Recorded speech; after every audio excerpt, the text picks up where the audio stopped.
धन्यवाद भुवनजी।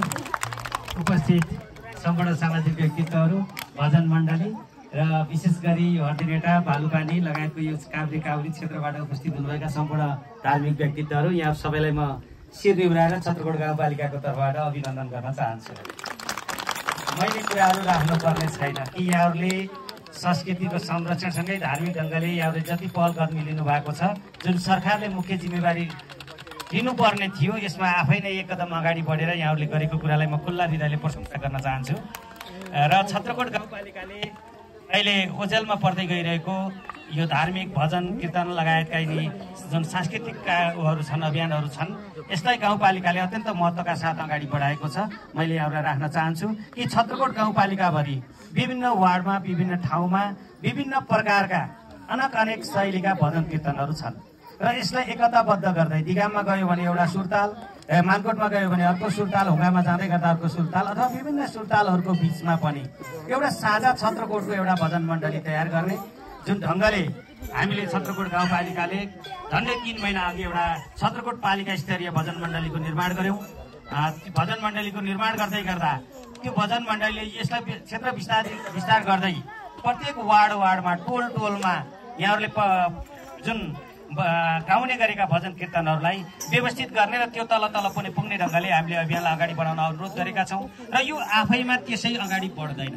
यहाँ पनि धेरै दाताहरू मैले सम्मान गर्न चाहन्छु, यहाँलाई अभिनन्दन गर्न चाहन्छु कि धेरै धार्मिक दाताहरू जसले आफ्नो पितृहरूको नाममा, आफ्नो भविष्यको अथवा वर्तमान परिस्थिति सन्ततिहरूको नाममा जे जसरी यहाँहरूले सहयोगी हातहरू अगाडि बढाउनु भएको छ, यस अर्थमा पनि यहाँहरूलाई पनि म सम्मान व्यक्त गर्दै भन्न चाहन्छु। यो निरन्तर यो अभियान अगाडि बढोस्। अहिले भुवन मेरो प्यारो भाइ भुवनले भने जस्तै स्वर्ग जाने बाटो खन्न त खै कसरी हो, तपाईँको धार्मिक उसबाटै अगाडि बढ्ला।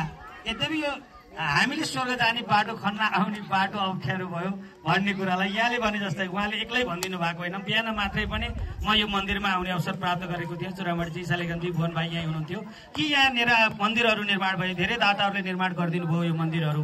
यी मन्दिरहरूमा जानको लागि पनि बाटोमा कतै कुच्ने परिस्थिति पनि छैन, अथवा खाली खुट्टा कुच्यो भने पनि त्यहाँनिर छेउछाउमा खुट्टा दब्ने अथवा केही ढुङ्गाले काट्ने परिस्थिति छ।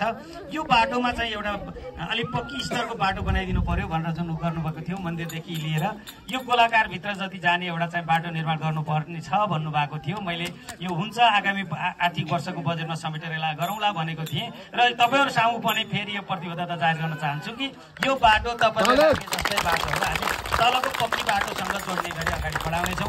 अब छत्रकोट गाउँपालिका धार्मिक पर्यटनको क्षेत्रमा पनि अगाडि आउनुपर्छ।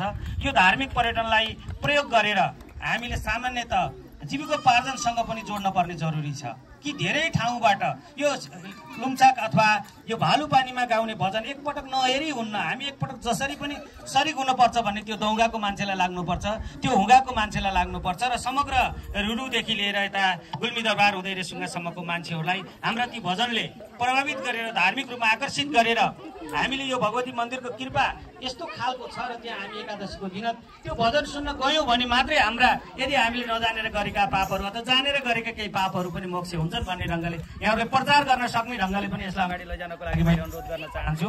र सँगै हामीले सानो भए पनि केही रकमको विनियोजन गरेर यस आर्थिक वर्षमा मात्रै खर्च गर्न सक्ने 2 लाख रुपियाँ यो भजन मण्डलीले प्रयोग गरेर ती वाद्य वादनहरू, ती ड्रेसहरू प्रयोग गर्न सक्नुहुन्छ भनेर हामीले 2 लाख रुपियाँ यसै आर्थिक वर्षमा यही महिनाभित्रै सकाउने गरी जुन नीति कार्यक्रम र बजेट समेत निर्धारण गरेको हुँदा तपाईँहरूले कृपया भजन मण्डलीका जति सदस्य हुनुहुन्छ तपाईँले गाउँपालिकामा त्यो भूमिका निर्वाह गरेर आएको पैसालाई पनि ल्याप्स गर्ने वातावरण नबनाइदिनु होला। त्यसलाई प्रयोग गरेर तपाईँका वाद्य वादन सामग्रीहरू किन्नलाई त्यसले मद्दत पुर्याउनेछ भन्ने यहाँहरूलाई आग्रह गर्दै धेरै कुराहरू छैन। आज धर्म गर्ने ठाउँ भाषण गऱ्यो भने त्यही पनि बेसी हुन्छ। हामी नेता फेरि यति देख्यौँ कि भाषण गर्न उक्सिहाल्छौँ। त्यही भएर पनि होला भुवनले फेरि कता मैले भन्दै नभनेको पनि दाइले बोलिहाल्छ भनेर दिएको होला माइक जस्तो लागेको छ।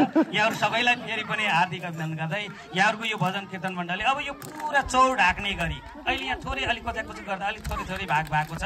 यसलाई गर्ने गरी स्थानीय सरकार छत्रकोट गाउँपालिकाले गर्नुपर्ने के हो यो ढङ्गले पनि तपाईँ एउटा जुन आयोजकहरू हुनुहुन्छ तपाईँले यसलाई एउटा मागको रूपमा अथवा एउटा हामीलाई यसो गरिदियो भने तपाईँहरूले भने चाहिँ यो ग्राउन्ड चाहिँ भरिभराउ एकादशीको दिन पार्ने थियौँ भन्ने गरेर अगाडि बढाउनको लागि यहाँहरूलाई अपिल गर्न चाहन्छु र मैले त्यो परिपूर्तिको लागि स्थानीय सरकारको तर्फबाट कार्य गर्नेछु भन्ने प्रतिबद्धता जाहेर गर्दै मेरो छोटो कुरा अन्त्य गर्छु। हस्, धन्यवाद, नमस्कार।